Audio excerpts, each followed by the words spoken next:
Welcome to the Saul's Newsstand News Review for December 7th, 2018. Democratic 2020 hopefuls propose reviving death tax. Dying is about to become a lot more expensive if Democratic leaders get their way.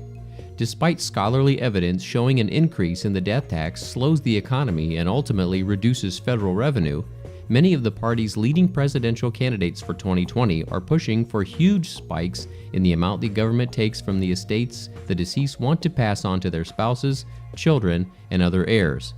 The man who almost won the Democrat Party's presidential nomination in 2016, Senator Bernie Sanders, an independent from Vermont, has proposed the Responsible Estate Tax Act, which would raise the tax rate on estates at graduated levels, reaching a high of 65%. Surprisingly, the least ambitious plan is being offered by progressive icon Senator Elizabeth Warren, a Democrat from Massachusetts.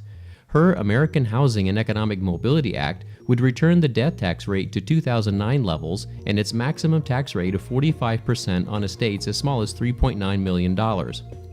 At that rate, the tax would harm even more family-run businesses and farms. Unlike her Democratic colleagues, Warren has said that she would spend the money on more affordable housing projects and rent reductions in low-income areas. The American Business Defense Council, a think tank concerned with American industry and small business, believes raising the tax will be self-defeating. It warns that despite increases of gross revenue collected from eligible estates, overall federal revenues over time can be expected to be curtailed.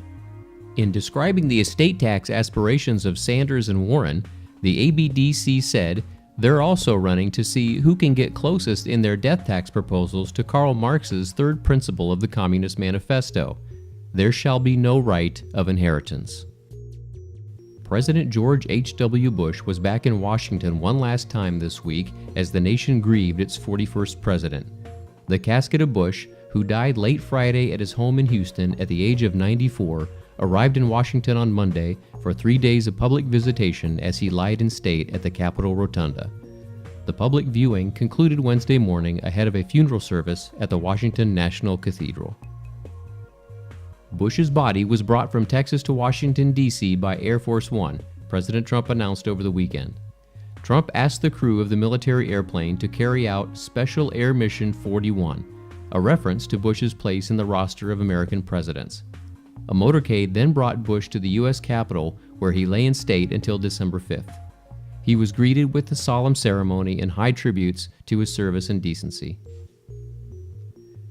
President George W. Bush drew laughter in the packed cathedral as he told anecdotes about his father, revealing how Bush confidant James Baker recently secretly brought vodka and steaks into his hospital suite.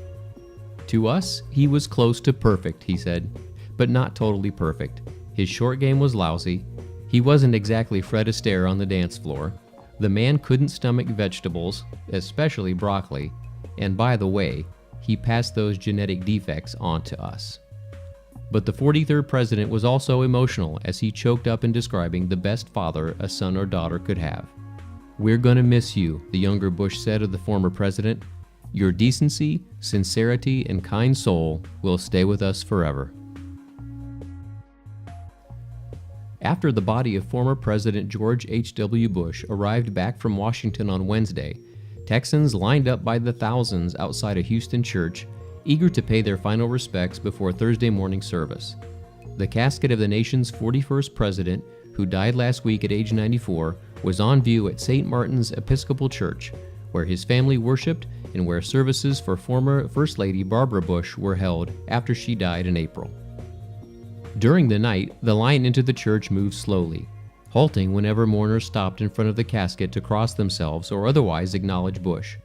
Jim McGrath, the Bush family spokesman, said about 5,000 people had passed through the Secret Service security checkpoint for the repose, with wait times under an hour.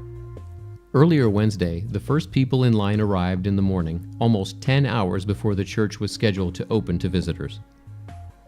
A funeral service will be held at the church Thursday morning, where about 1,200 mourners are expected to attend.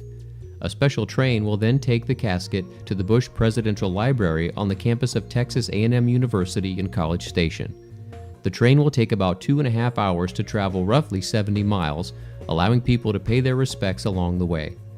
The Bush family will be taken to the Presidential Library, where Navy planes will fly over in a missing man formation. Bush was a Navy pilot who was shot down during World War II. President Bush will be buried at his presidential library next to his wife Barbara and their daughter Robin, who died of leukemia in 1953 at the age of 3. And that concludes your Saul's Newsstand News Review for December 7th, 2018. For more political news faster, visit saulsnews.com.